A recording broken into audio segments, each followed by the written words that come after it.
Episode 40 बनी का gift. दरअसल कबीर से निपटना मुश्किल था। वो पहली बार किसी लड़की से डंप किए जाने से ना खुश था, इसलिए वो सिर्फ माही के लिए कुछ परेशानी खड़ी करना चाहता था। उसका सबसे बड़ा सिरदर्द वो शैतान था जिसने डायमंड भेजा था। तभी एक क्रू मेंबर ने माही से कहा, माही, कोई आपकी तलाश में है। जैसे ही उसने फोन रखा, उसने सुना कि प्रोडक्शन असिस्टेंट उसे बुला रहा था क्योंकि कोई उससे मिलने के लिए आया था। इस बार कौन था?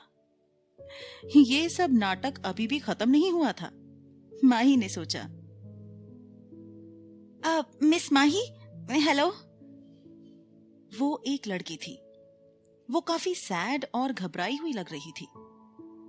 इस तरह से एक लड़की के सामने माही चाहे भी तो नाराज नहीं हो सकती थी।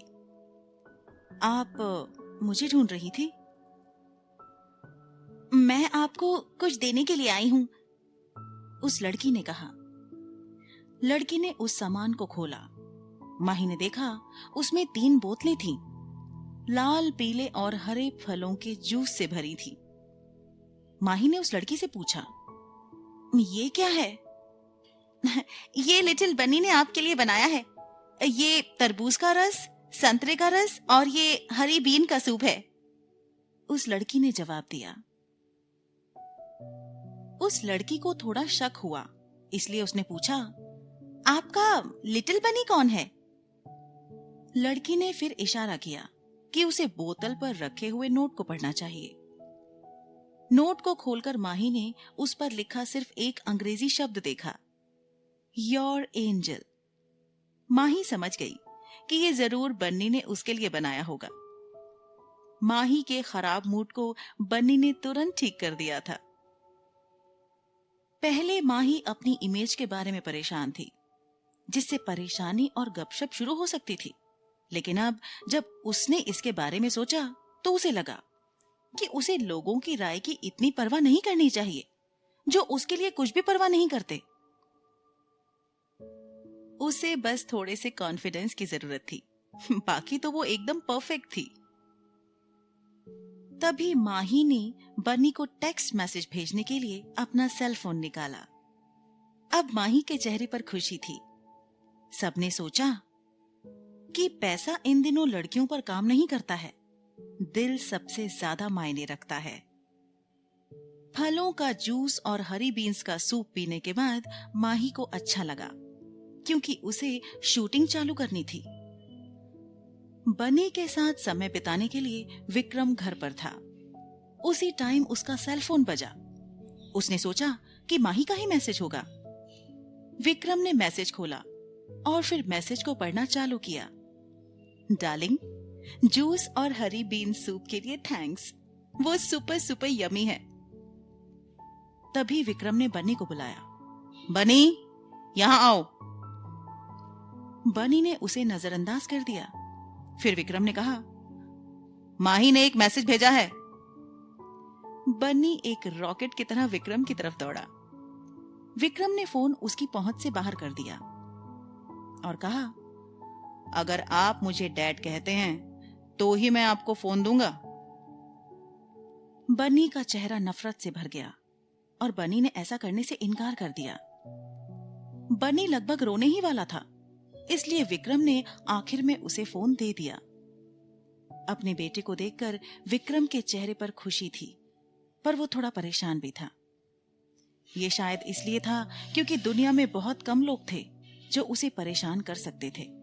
उसमें से एक बनी भी था। बनी बहुत चालाक था। जब उसने बोलना शुरू किया था तब वो केवल 11 महीने का था और एक एक्सीडेंट के बाद से उसने कुछ भी नहीं बोला था। विक्रम सोचता था कि क्या वो दिन कभी आएगा जब वो बनी को फिर से डैड कहते हुए सुन पाएगा। बनी लंबे समय तक फोन को घूरता रहा। उसे समझ में नहीं आया था। फिर वो अपने पिता के पास गया और अपनी छोटी उंगली से 143 का इशारा किया। शायद उससे पूछ रहा था कि इसका क्या मतलब है। विक्रम ने जवाब दिया, इसका कोई मतलब नहीं है। तभी प्रेम ने बनी को बताया, भाई आप बनी से झूठ नहीं बोल सकते। 143 का मतलब है कि मैं तुम्हें प्यार करता हूं, ठीक है? जब बनी ने ये सुना तो उन्होंने अपने डैड को गुस्से से देखा, फिर और जूस निकालने के लिए भाग गया। विक्रम ने प्रेम से पूछा, जो वहीं पर खड़ा था, तुमको काम नहीं करना है? प्रेम वहां रखी चेयर पर बैठ गया और विक्रम से कहा, बॉस मुझे आपको कुछ बताना है जो बहुत इंपॉर्टेंट है। मैंने सुना है कि आज माही को उसके फैंस ने बहुत सारे गिफ्ट्स दिए।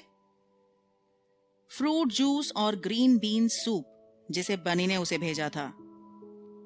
विक्रम ने शांति से जवाब दिया, मुझे पता है, लेकिन उससे पहले 2 और लोगों ने भी उसे गिफ्ट भेजे थे। एक ने लाल गुलाब भेजे और दूसरे ने एक बड़ा हीरा भेजा। यह सुनकर विक्रम थोड़ा परेशान सा हो गया। क्या आपको पता चला कि माही को गिफ्ट भेजने वाले लोग कौन थे? विक्रम को देखकर ऐसा लग रहा था कि अगर इसको गिफ्ट्स देने वाले आदमियों का पता चलता तो वो उन्हें देखते ही मार देता। तभी प्रेम ने कहा, मेरा खुफिया नेटवर्क भी पता नहीं लगा पा रहा है कि वो कौन थे। पर विक्रम और इंतजार नहीं कर सकता था।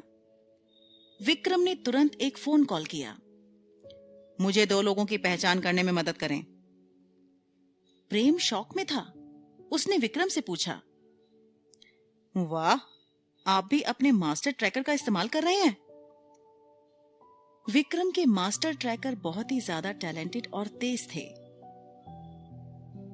तभी प्रेम ने सजेशन दिया, भाई मैंने तुमसे पहले ही कहा था कि तुम्हें मास्टर ट्रैकर का इस्तेमाल करना चाहिए, उनसे हमें बहुत हेल्प मिलेगी। तभी विक्रम ने कहा, हर किसी का पास्ट होता है जो वो दूसरों को नहीं बताना चाहते। अगर माही बताना चाहती तो वो कब का बता देती। फिल्म की शूटिंग शाम 6 बजे खत्म हुई। आज मेन सीन रागिनी का था। माही के कई शॉट थे, लेकिन कोई कंप्लीट सीन नहीं था। माही ने अपने कपड़े बदलने और अपने मेकअप को हटाने के बाद मेट्रो से जाने के लिए माही ने मास्क लगा लिया। वो अभी तक फेमस नहीं हुई थी, इसलिए उसे कोई नहीं जानता था। मेट्रो से जाना बहुत बढ़िया था, साथ ही उसे ट्रैफिक जाम से भी जूझना नहीं पड़ता। वो स्टेशन की ओर जाने ही वाली थी कि तभी एक काले रंग की मर्सिडीज उसके पास आकर खड़ी हो गई। कार की खिड़की नीचे हुई और युवराज उसे देखकर मुस्कुराया और कहा, माही चलो मैं तुम्हें घर छोड़ देता हूं। कोई जरूरत नहीं है। माही ये कहकर वहां से चली गई, क्योंकि वो युवराज का चेहरा नहीं देखना चाहती थी। हालांकि युवराज ने उसे छोड़ने से इनकार कर दिया और उसके बाद उसने कहा, माही क्या हम बात कर सकते हैं?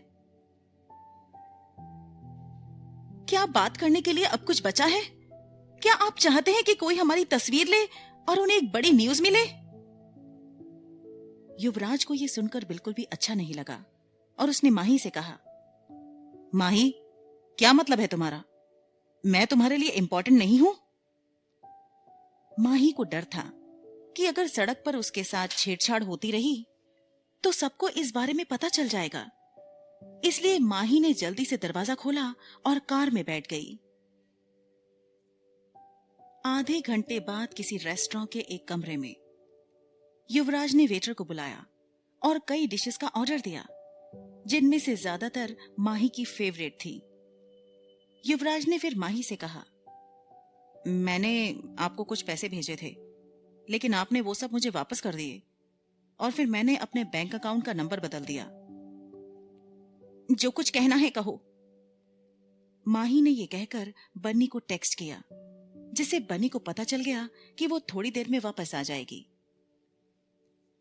युवराज ने उसके सामने 8 करोड़ का चेक रख दिया। इसका क्या मतलब है? माही ने पूछा। युवराज ने कहा, ऐसा कुछ भी मत करो जिससे आपको पछतावा हो। माही ने अपना फोन नीचे रख दिया और युवराज से कहा, ओह, क्या किया है मैंने?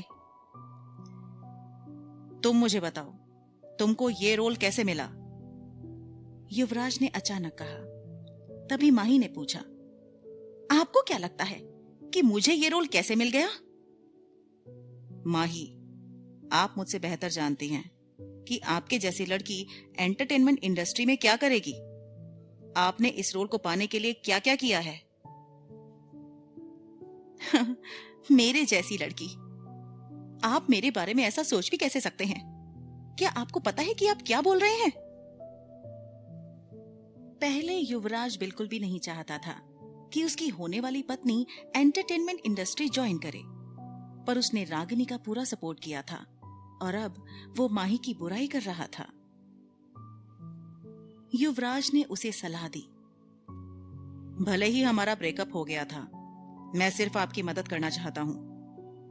इस पैसे को लें, स्टारलाइट के साथ अपना कॉन्ट्रैक्ट कैंसिल करें और एंटरटेनमेंट इंडस्ट्री को छोड़ दें। मेरी मदद? अब जब मैं इसके बारे में सोचती हूं तो मुझे सच में हैरानी होती है। क्या आप मुझे सेना परिवार की सच्चाई बताने में मदद कर सकते हैं और अदालत में गवाही दे सकते हैं कि रागिनी ने मेरे साथ बलात्कार कराने के लिए 2 लोगों को रिश्वत दी थी? क्या आप इसमें मेरी मदद करेंगे? अगर मैं ऐसा करता हूं तो रागिनी का करियर खत्म हो जाएगा। गलती आपकी थी। आप गलत कमरे में घुसकर किसी और के साथ सोई थी। माही ने दुखी होकर कहा, तुम दोनों ने कुछ भी गलत नहीं किया। ये मेरी गलती थी जो मैंने शराब पी रखी थी। मेरी गलती थी, मेरे साथ बलात्कार हुआ। मेरी गलती है कि मैं प्रेग्नेंट हुई और एक मरे हुए बच्चे को जन्म दिया। माही, मेरा यह मतलब नहीं था। रागिनी और मैंने माफी मांगी और इतने सालों से आपको मनाने की कोशिश कर रहे हैं। आप क्यों नहीं समझ सकती? माही ने अपना बैग उठाया और युवराज से पूछा, जब आपकी रागिनी के साथ बलात्कार किया जाएगा तो आप खुश होंगे? युवराज का चेहरा तुरंत बदल गया और उसने माही से गुस्से में कहा, माही, आप ऐसा कैसे कह सकती हैं? मैं बस बात कर रही हूं। आप उम्मीद करते हैं कि मैं आप दोनों को माफ कर दूंगी? मैं भगवान नहीं हूं। माही ये कहने के बाद वहां से चली गई।